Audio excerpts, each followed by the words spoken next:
आलस एक ऐसी बुरी आदत है जिसकी वजह से अच्छे अवसर भी हाथ से निकल जाते हैं। इस बुराई को जल्दी से जल्दी छोड़ देने में ही भलाई होती है।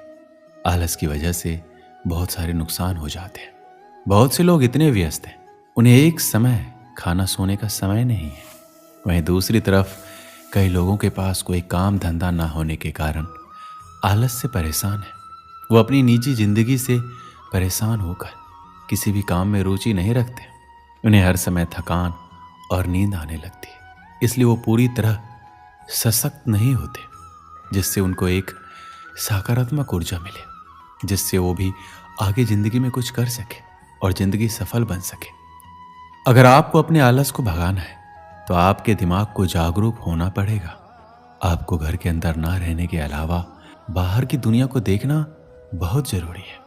सकारात्मक सोच रखने वालों के साथ रहना और कुछ बनाने का हुनर ही आपको आलस्य से दूर कर सकता है। तो आइए हम आपको बताते हैं आलस को दूर कैसे करें, इसके 10 बेहतरीन तरीके। आलस कई प्रकार से आ सकता है। किसी को तो सब कुछ होने के बावजूद भी आलस आता है और किसी के पास कुछ ना करने से आलस आता है। कभी कभी यह नकारात्मक सोच भी हमें आलसी बना देती है। एक सकारात्मक सोच आपको आलसपन से दूर कर सकती है। एक सकारात्मक सोच जिंदगी को सफल बनाने में अहम भूमिका निभाता है। अगर आपका सोच सकारात्मक है तो आपको ना तो आलस से आएगा ना ही नींद, बस कुछ करने की सोच आएगी। सकारात्मक सोच लाने के लिए आप ऐसे लोगों के बीच जाएं जो सकारात्मक सोच रखते हो और वही बात करते हो। इससे आपके अंदर भी एक ज्वाला आएगी और आप भी कुछ बनाने के लिए तैयार रहेंगे। आलस्य को निकालने के लिए आपको घर के अंदर से निकलकर बाहर देखना चाहिए कि कौन कितनी मेहनत कर रहा है और कैसे जिंदगी को आगे बढ़ाया जाता है। कहते हैं अगर व्यक्ति कुछ करने की ठान लेता है तो कोई भी समस्या उसके आगे पीछे नहीं आती है। अगर कोई छोटी मोटी परेशानी आ भी जाए तो वह चकित नहीं होता है, बल्कि कुछ करने की सोचता है। इसी तरह अगर आपको आलस्य को दूर करना है तो जागो और अपने हुनर को जगाओ। कुछ कर दिखाने का समय है, ये सुस्त और सोने का समय नहीं है। इससे आपके अंदर एक नई ऊर्जा आएगी। कोई भी व्यक्ति आलस्य से इसलिए भरा रहता है क्योंकि उसे मोटिवेशन की कमी होती है। आपको खुद प्रेरित होना पड़ेगा। इससे आपका दिल भी कुछ करने का सोचेगा और आपको एक जुनून मिल जाएगा कि जो कुछ मैं कर सकता हूँ। आप अपने काम को बढ़ावा देने या अपने लक्ष्य को प्राप्त करने के महत्व के बारे में पुष्टि और सोच के माध्यम से अपनी प्रेरणा को मजबूत कर सकते हैं। ये सबको पता है कि समय हमारे लिए कितना कीमती है। एक समय में आदमी क्या से क्या कर सकता है, जो कि हम इस आलसपन के वास्ते करते जाते हैं। ये सोचकर चलें कि जितना आप समय खराब कर रहे हैं उतना ही आप अपनी जिंदगी के पैसों को खर्च कर रहे हैं। बहुत बार ऐसा होता है कि हम किसी भी काम के रिजल्ट के बारे में सोचने लगते हैं। सोच नेगेटिव हो तो व्यक्ति का दिल और मन उस कार्य से हट जाता है। परिणाम स्वरूप काम करने का दिल नहीं करता, आलस्य भारी होने लगता है। इसलिए किसी भी काम के अंत के बारे में ना सोचें, पूरी हिम्मत के साथ डटे रहे। ऐसा कौन सा कार्य संभव नहीं है जो मनुष्य ने नहीं किया हो। सुबह की सैर में बहुत ताकत होती है। ये शरीर के आलसपन को दूर करने के लिए बहुत महत्वपूर्ण है। 5 बजे अपने बिस्तर से निकले और बाहर खुली हवा में जाए, नंगे पांव हरी घास में चले। इससे आपको दोनों तरफ से नमी मिलेगी, जो कि बंद कोशिकाओं के लिए बहुत आवश्यक है। इसके अलावा आप ध्यान कर सकते हैं। ये हमें आंतरिक रूप से साफ और शुद्ध करता है। आलस्य हमारे द्वारा भारी भरकम और असंतुलित खाने से भी होता है। अगर हमें 4 रोटियों की भूख लगी है तो हम एक और ज़्यादा खा लेते हैं। इससे हमारे शरीर का पाचन शक्ति कमज़ोर हो जाता है और यह अनावश्यक भोजन हमारे आलसपन को ज़्यादा बढ़ाता है।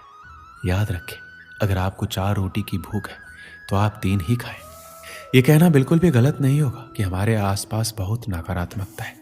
ऐसा इसलिए क्योंकि हम जो पढ़ते हैं, देखते हैं, उसका हमारे दिमाग पर प्रभाव पड़ता है, जिसकी वजह से ना केवल तनाव होता है बल्कि हम खुद को इस कदर उन चीज़ों में उलझा लेते हैं जिससे निकलना मुश्किल हो जाता है। यही तो एक वजह है कि जब हमारे पास नकारात्मकता बहुत ज़्यादा दिखने लगती है तो हम बहुत अजीब सा बर्ताव करने लगते हैं। अगर एक नकारात्मक विचार मन में आ गया तो बाकियों को निमंत्रण मनुष्य खुद देता है। उसे उस दौरान किसी दूसरे की जरूरत नहीं पड़ती। उसका दिमाग नकारात्मक विचारों को अपनी तरफ खुद आकर्षित कर लेता है। इसमें कोई दो राय नहीं है कि नकारात्मक विचार बेहद शक्तिशाली होते हैं। ऐसे में सबसे पहले तो इन्हें अपने ऊपर हावी ना होने दें। हम मानते हैं कि आप जब कुछ अच्छा करना चाहेंगे तो आपका मन उसे करने में टाल मटोल करेगा, लेकिन इसके बाद भी उस पक्ष के पहलू को देखें और समझने की कोशिश करें कि क्या सही है क्या गलत। नकारात्मक विचारों के साथ जीवन जीना बेहद मुश्किल होता है। अगर मन में लंबे समय तक नकारात्मक विचार बने रहे तो इसका न केवल सेहत पर बुरा असर पड़ता है बल्कि दूसरों से जलन की भावना भी पैदा हो जाती है। ऐसे में जरूरी है कि नकारात्मक लोगों से दूर रहा जाए, तभी आप आलसपन से बाहर निकल पाएंगे। एक समय की बात है, एक आलसी बालक था। वह कभी भी अपना कार्य नहीं करता था। वह हमेशा विद्यालय नहीं जाता और अपनी कक्षा का कार्य भी सही प्रकार से नहीं करता था। एक दिन उसने सोचा कि आज मैं विद्यालय नहीं जाऊंगा और मन में ख्याल आता है कि आज मैं बगीचे यानी पार्क में घूमने जाता हूँ। जैसे ही वो पार्क में जाता है वहाँ गेंद से खेलने लगता है, क्योंकि उसने देखा कि पार्क में कोई नहीं था, एक भी प्राणी वहाँ नहीं था सिवाय उस बालक के। उसने एक पेड़ पर कौवे को बैठा देखा और कौवे से बोला कि यहाँ आकर मेरे साथ खेल खेलो। तो फिर कौवा कहता है, अरे बालक, इस समय मैं लोगों को उठाने के लिए जा रहा हूँ, मेरे पास बहुत सारे काम है, छुट्टी के बाद तुमसे मिल पाऊंगा।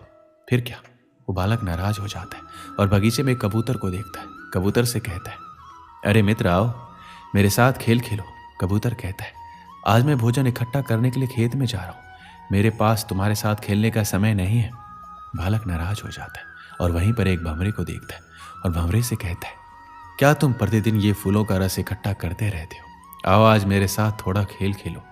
भंवरा कहता है, यदि मैं तुम्हारे साथ खेल खेलूंगा तो फिर मैं फूलों से शहद कैसे इकट्ठा कर पाऊंगा? तुम मुझे माफ करो, मैं तुम्हारे साथ नहीं खेल सकता। फिर उसे एक चींटी दिखाई देती है और चींटी उसके भाग्य को खोल देती है और चींटी उसको एक संदेश देती है कि हमें आलस्य बनकर नहीं बैठना चाहिए। वह बालक अपने मन में विचार करता है कि संसार में चाहे पतंग हो, जीव जंतु हो या मानव हो, सभी अपने कार्य में व्यस्त रहते, कोई भी आलसी नहीं है। तो फिर मैं किससे आलस करता हूँ और प्रण करता हूँ कि आज के बाद मैं भी आलसी बनकर नहीं बैठूंगा। उसी दिन से वह विद्यालय जाना शुरू करता है और मन लगाकर पढ़ाई करता है, जिससे वह विद्वान बन जाता है। इस कहानी से हमें क्या सीख मिलती है? मनुष्य का सबसे बड़ा शत्रु आलस होता है। वह उसके शरीर में रहकर उसके शरीर को इतना कमजोर कर देता है, वह कभी मेहनत नहीं कर पाता, परिश्रम नहीं कर पाता, उसकी इच्छा काम करने की नहीं होती, एकदम से अंदर से खोखला हो जाता है। इसलिए इस आलसी रूपी शत्रु को हमें अपने शरीर के, मन से और आत्मा से हमेशा के लिए निकाल फेंकना चाहिए। हमें कभी भी अपने आप को खाली नहीं समझना चाहिए। जब भी हमें लगे कि हम खाली हैं तो हमें उस समय कुछ ना कुछ कार्य हमको करना चाहिए। अगर आलस हमारे अंदर आज प्रवेश करता है तो हमारी शक्ति को चिढ़ाने का काम करता है, तो ये हमारी शक्ति को नष्ट कर देता है। हमें इस आलस्य को दूर भगाना ही होगा और परिश्रम जी जान लगाकर करना होगा, तभी हम सफल हो पाएंगे। दोस्तों, इस वीडियो में बस इतना ही। मिलते हैं अगले वीडियो में। अपना ख्याल रखिएगा। जय श्री कृष्ण।